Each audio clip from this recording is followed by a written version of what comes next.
Pour aborder cette intersection, le véhicule gris doit ralentir. Oui, réponse A. Non, réponse B. Quel est le danger aux abords d'une intersection? Les autres usagers ont parfois un comportement surprenant et dangereux. Le camion est arrêté au stop.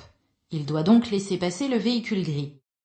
Le bâtiment à droite empêche au véhicule gris de bien voir et de s'assurer que le camion ne va pas lui couper la route. Il doit ralentir et avancer avec prudence. Bonne réponse A. La zone d'incertitude d'un piéton se situe tout autour de lui, réponse A. Devant lui uniquement, réponse B. Derrière lui uniquement, réponse C. Sur ses côtés uniquement, réponse D. Qu'est-ce qu'une zone d'incertitude? C'est la zone dans laquelle les usagers risquent de se déplacer dans la seconde. La zone d'incertitude d'un piéton se situe tout autour de lui. Il peut avancer, tourner ou retourner en arrière. Bonne réponse A. Je circule à 130 km/h. La distance de sécurité est suffisante. Oui, réponse A. Non, réponse B. Je ralentis.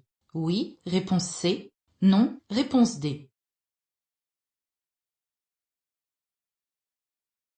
Comment évaluer la distance de sécurité? Elle doit être équivalente à la distance parcourue en 2 secondes. Elle varie selon l'allure. Pour l'évaluer rapidement, j'utilise le marquage au sol et je peux multiplier par 6 la dizaine de la vitesse. 13 fois 6, 78 mètres. Sur autoroute, cela équivaut à 2 traits de la bande d'arrêt d'urgence. La distance avec le véhicule que je suis est insuffisante. Je ralentis pour l'augmenter. Bonne réponse B et C. En ville éclairée, pour être mieux vu, j'utilise les feux de position seuls, réponse A. Les feux de croisement, réponse B. Les feux de route, réponse C. Quels feux permettent de mieux voir? L'éclairage public me permet de voir suffisamment. Je dois tout faire pour être bien vu des autres usagers, sans les gêner. J'utilise les feux de croisement de préférence aux feux de position seuls. J'utilise les feux de route uniquement s'il n'y a pas d'éclairage public et si aucun usager n'est présent devant moi. Bonne réponse B. Je conduis depuis près de 2 heures. Je fais une pause d'au moins 15 minutes toutes les 2 heures. Réponse A. De 10 minutes toutes les heures. Réponse B. Des pauses régulières sont nécessaires, uniquement en cas de fatigue. Réponse C. Même si je ne me sens pas fatigué. Réponse D. Comment éviter l'endormissement au volant? La seule solution, faire des pauses régulières. Je m'arrête au moins 15 minutes toutes les 2 heures, même si je n'ai pas l'impression d'être fatigué. Si je ressens de la fatigue avant, je peux bien entendu m'arrêter plus tôt. Bonne réponse A et D. Le constat amiable est un document obligatoire, réponse A. Facultatif, réponse B.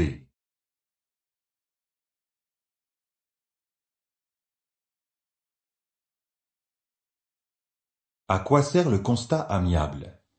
Il permet à l'assureur d'établir les responsabilités de l'accident pour m'indemniser correctement et rapidement. Avoir un constat dans le véhicule est très utile. Cela reste cependant un document facultatif qui ne me sera pas demandé en cas de contrôle de police. Bonne réponse B. Les 4 roues sont toujours motrices. Oui, réponse A. Non, réponse B. Tous les véhicules fonctionnent-ils de la même manière? Non. Suivant le type de véhicule, les roues motrices ne sont pas les mêmes. Sur un véhicule à traction, elles se trouvent à l'avant. Sur un véhicule à propulsion, à l'arrière.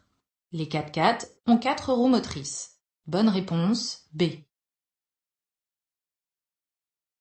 Un rétroviseur électrochrome détourne l'attention du conducteur. Réponse A. Peut être intérieur ou extérieur. Réponse B. S'adapte automatiquement à la luminosité. Réponse C. Évite l'éblouissement du conducteur. Réponse D.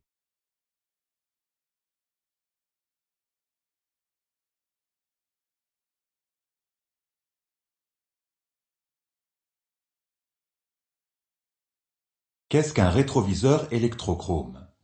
Pour le confort, mais surtout la sécurité du conducteur, le rétroviseur électrochrome s'adapte automatiquement à la luminosité, évitant ainsi d'être ébloui lorsque je conduis. Il existe des rétroviseurs électrochromes pour l'intérieur et l'extérieur de mon véhicule.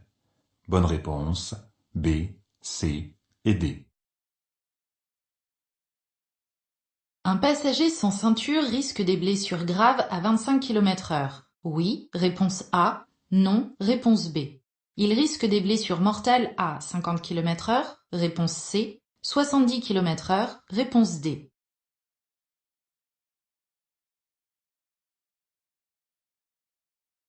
La ceinture agit-elle à allure modérée?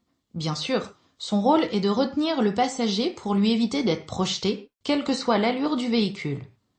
Elle peut résister à une force de 3 tonnes, alors que les bras ne peuvent retenir que 50 kg. Or, à 50 km/h, un corps de 70 kg représente une force d'1 tonne. Sans ceinture, un passager peut être gravement blessé, même si le véhicule ne circule qu'à 25 km/h. Dès 50 km/h, le risque de décès est important. Bonne réponse A, C et D. Lorsque je conduis, je maintiens mon regard fixe. Réponse A. J'observe la signalisation. Réponse B. J'évalue l'état de la chaussée. Réponse C. Je repère les zones à risque. Réponse D.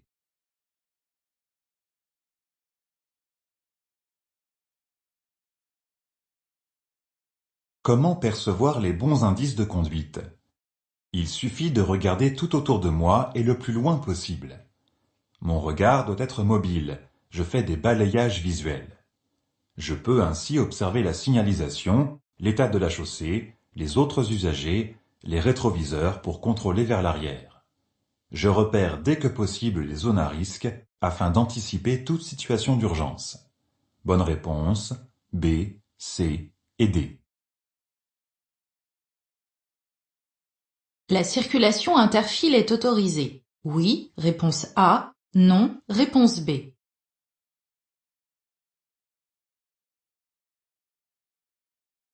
Qu'est-ce que la circulation interfile? C'est la circulation des motocyclistes entre deux files ralenties sur les voies limitées entre 70 et 130 km/h, où les véhicules circulent en file ininterrompue à moins de 50 km/h. La circulation est ralentie, mais je ne circule pas sur une voie rapide. La circulation interfile est donc interdite. Cependant, beaucoup de deux-roues slaloment. Je reste très prudent pour éviter un accident. Bonne réponse, B. En utilisant ce parking pour prendre le métro, je pratique l'écomobilité, réponse A. L'intermodalité, réponse B. Ce type de parking est généralement gratuit, réponse C, payant, réponse D.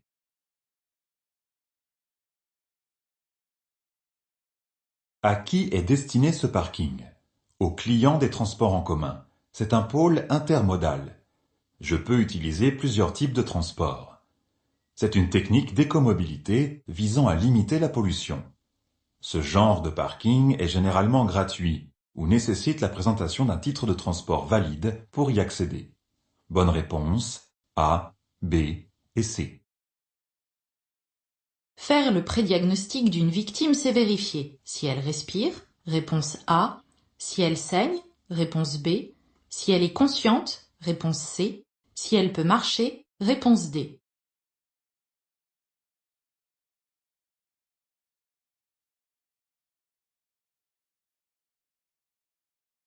Que dois-je vérifier avant d'appeler les secours? Premier, sur les lieux d'un accident, je réalise un prédiagnostic de la victime afin d'alerter les secours en étant le plus précis possible. Je vérifie si elle est consciente en lui posant des questions simples. Si elle ne répond pas, je vérifie qu'elle respire en contrôlant que sa poitrine se soulève régulièrement. Je vérifie également qu'il n'y ait pas de saignement important. Je ne déplace jamais une victime, sauf en cas de danger imminent. Bonne réponse A, B et C.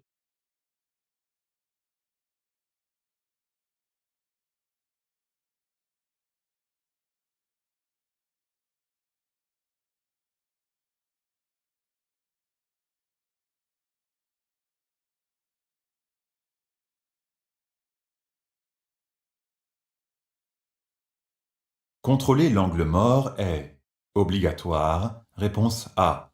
Conseillé, réponse B. Je m'insère immédiatement. Oui, réponse C. Non, réponse D.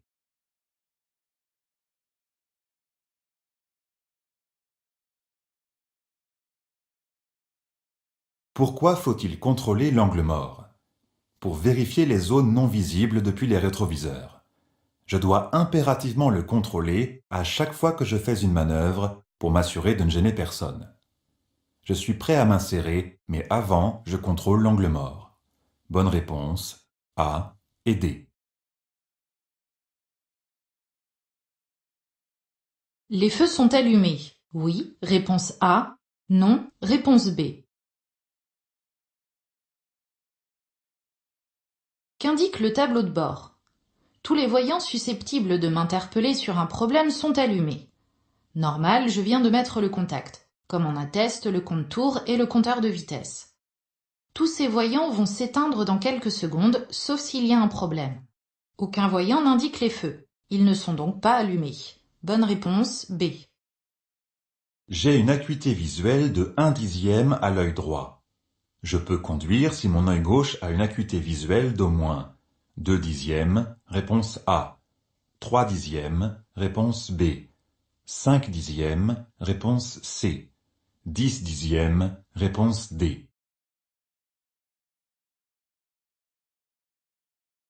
Pourquoi la vue est-elle si importante en conduite? Je dois observer tout ce qui m'entoure au volant, lire les panneaux de signalisation, etc. Avec une acuité visuelle insuffisante, je risque d'avoir des difficultés et de voir les choses trop tardivement. L'acuité visuelle minimum est de 5/10 pour l'ensemble des deux yeux. Ainsi, avec 2/10 à droite, je peux conduire si mon œil gauche a une acuité visuelle minimum de 3/10. Bonne réponse, C. Je mets ma ceinture. Dès que je m'installe au poste de conduite, réponse A. Une fois mes réglages de siège, volant et rétroviseur effectués, réponse B. Une ceinture bien positionnée doit être détendue. Oui, réponse C. Non, réponse D.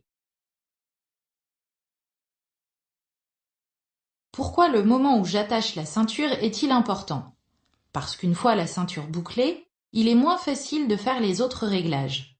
Ainsi, je boucle la ceinture quand tous les réglages sont faits et avant de démarrer. Pour être bien positionnée, elle doit passer sur mon épaule puis sur le buste. La seconde partie se repose sur les os du bassin. La ceinture doit être ajustée et bien à plat. Bonne réponse, B et D. Je suis en train de régler le limiteur de vitesse, réponse A. Le régulateur de vitesse, réponse B. Cet équipement est plus adapté à la conduite. En ville, réponse C. Sur autoroute, réponse D.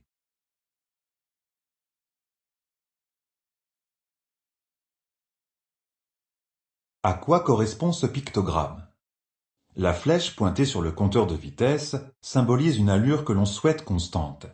Il s'agit du régulateur de vitesse. Ce type d'équipement est adapté aux routes à trafic fluide. Bonne réponse, B et D.